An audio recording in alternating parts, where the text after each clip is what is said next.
Hey everyone, welcome to a video where today I'm going to be showing you my final FPL draft ahead of Gameweek 1 that begins tomorrow. The Premier League is back and we begin with Arsenal against Coventry. I cannot wait. Anyway, this draft has been made with a bench boost in mind. I'm going to be bench boosting Gameweek 1. The fixtures look really good for all of these players that are coming up. I'd advise you do it too, because Arsenal are playing Coventry, that's a really easy fixture, and Man United are playing Hull, that's also an easy fixture. Anyway, let's get straight into it. First of all, my goalkeepers, I have Lamens from Man United. Man United's fixtures look really good. Now, I did consider someone like Maguire or Shaw, but I think Lamens is a really good pick. He's not too expensive, he's only 5 million. And Man United and Brighton's fixtures rotate really well, which is why I've also come with Verbruggen.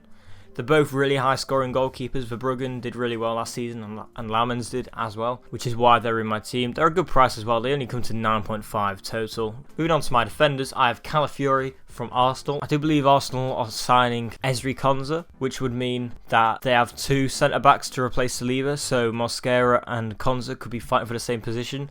Whereas I think Calafiori would be a bit more nailed for minutes. Now, obviously, they do have Hincapié at left back. But I think Calafiori, he was really good the other day against Man City. He did end up scoring. He gets some really attacking positions, which is why he's in my team. Now, moving on is Guardiola from Man City. I think Man City, now obviously they did struggle against Arsenal and they've struggled a little bit in pre-season to keep clean sheets. I think they'll do pretty alright this season, which is why I have got Guardiola. He's got quite a bit of an attacking threat. He's always getting into positions that allow him to get goals and assists, which is why he's in my team. And now my final defender in my starting 11 is Gabriel. Now, Gabriel last season was one of the highest scoring defenders. He was incredible. Arsenal played Coventry at home first. I think Arsenal, why wouldn't you target them? They're probably going to win the league this season, let's be real. Anyway, that's where Gabriel and Calafiori are both in my team. I just want that Arsenal defence. They kept the most clean sheets last season. So now on my bench, I have Ballard from Sunderland. Sunderland played Ipswich and Fulham first, which I think are really good fixtures. My idea behind Ballard is he's a really good play. He didn't play a lot of games last season, but he's really good. He's a great price as well. My idea is that I'm going to play him against Ipswich and Fulham, and then I'm going to switch him to Vuskovic,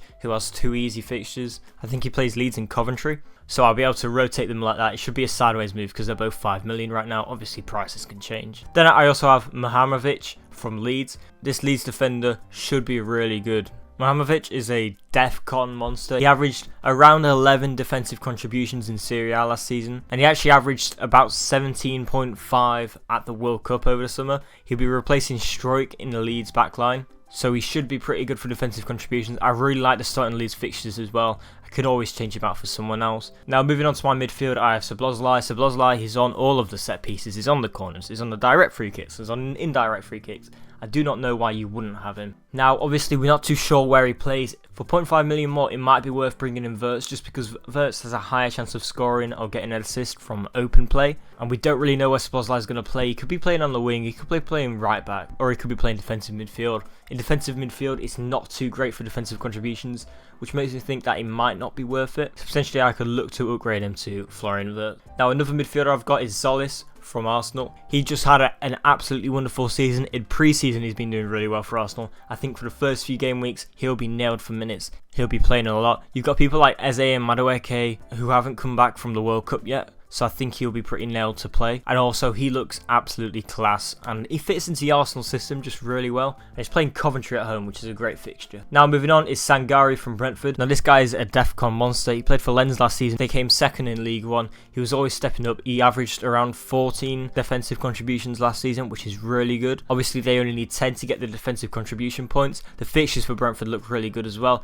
And I think he has a bit of a goal threat. He did score the other day when he won 7-0. I don't know how good of a goal threat that really is, but I think he'll be alright. I think he's a great pick. Now, moving on, we've got Bruno Fernandes. Bruno Fernandes, I don't know why he wouldn't be in your team. He was, he broke the record for the most assists in the season last season, and they play Hull away first. I think Hull, on pen and paper, Hull is the easiest fixture to target, which is why I've got Bruno Fernandes. As I mentioned before with Lamens, the starting fixtures for Man United look really easy, so that's why he's in my team. And then moving on, I've got another Man United midfielder, Mbeumo. He should hopefully be playing the 9 for Man United, so he'll be hopefully going up front and scoring.